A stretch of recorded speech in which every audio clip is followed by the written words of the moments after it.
At 82, Walter Jennings was a man of quiet discipline. Every morning, he rose at 5 without an alarm, poured himself a glass of water, and walked out to the small porch of his home in rural Ohio. His routine never wavered. A cup of black coffee, 10 minutes of stretching, and a slow walk down the gravel path that bordered his property. It wasn't much, but it was everything. It kept him moving. But in the past 6 months, something had changed. His legs, once reliable and sturdy, had begun to tremble when he rose from his chair. Steps he once took with confidence now felt uncertain, like walking across sand. The distance to the mailbox seemed longer. More than once, he had sat back down quickly, masking the action with a muttered, "Forgot my hat," rather than admit to himself what was really happening. His doctor had warned him about it at his last checkup. "Leg strength is the first to go, Walter," she'd said gently, her face kind but firm. When older adults lose muscle in the legs, it's a slippery slope. Less movement leads to more weakness, more falls, more time in a chair, and eventually, full dependence. Walter had scoffed at first. He'd grown up working on a dairy farm, fought in Korea, built his own house, raised 3 kids. Weakness wasn't in his nature. But now, standing up from his recliner felt like climbing a hill. It was his granddaughter, Josie, who finally pushed him to do something about it. She was in her last year of studying nutrition at a state university, and during a weekend visit, she watched him struggle with a bag of groceries and frowned. "Grandpa, your muscles need fuel," she said bluntly, setting down the bag. "Especially your legs. You can stretch all you want, but if you're not eating what your body needs, your strength is going to keep fading." He waved her off, but she persisted. The next morning, she laid out 3 foods on the kitchen table, items she insisted were non-negotiable for any senior who wanted to stay strong: eggs, Greek yogurt, and spinach. "Every senior should be eating these 3, Grandpa. Seriously," she said, pointing at each item in turn. Walter raised an eyebrow. "Eggs? Like regular eggs?" Josie nodded. "Full of complete protein and leucine. It helps with muscle repair and synthesis, one of the best things you can eat for leg strength." He looked at the second item. "Yogurt?" "Greek yogurt," she corrected. "Twice the protein of regular, plus calcium and probiotics for your bones and gut." He frowned at the leafy greens. "Spinach? Haven't had that since your grandma tried to sneak it into mashed potatoes." Josie grinned.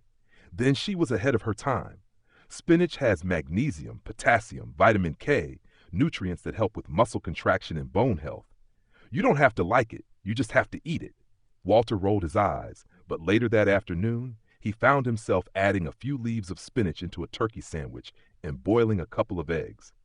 The yogurt he eyed warily, but gave it a try with some honey and berries. It wasn't terrible.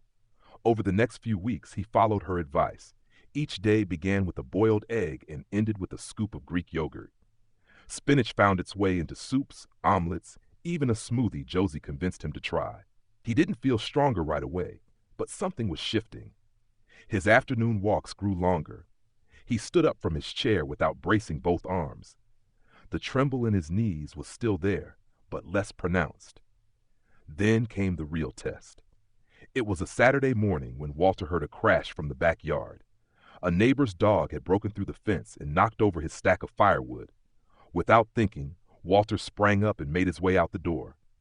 By the time he reached the pile, the dog had bolted, but the firewood was scattered across the lawn. Walter bent down and picked up one log. By the 5th, he stopped, stunned. He wasn't winded. His legs, though sore, were steady.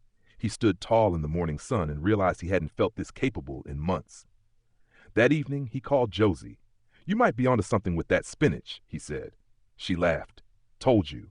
As winter set in, Walter kept up the routine. On snowed-in days, he marched in place in the living room, careful not to skip meals. He learned that muscle loss, known as sarcopenia, wasn't just a part of aging, but something he could fight back against. Food wasn't just sustenance, it was medicine, prevention, power. At his next checkup, his doctor raised her eyebrows at the chart. "You've gained 4 pounds in muscle," she said, tapping the paper.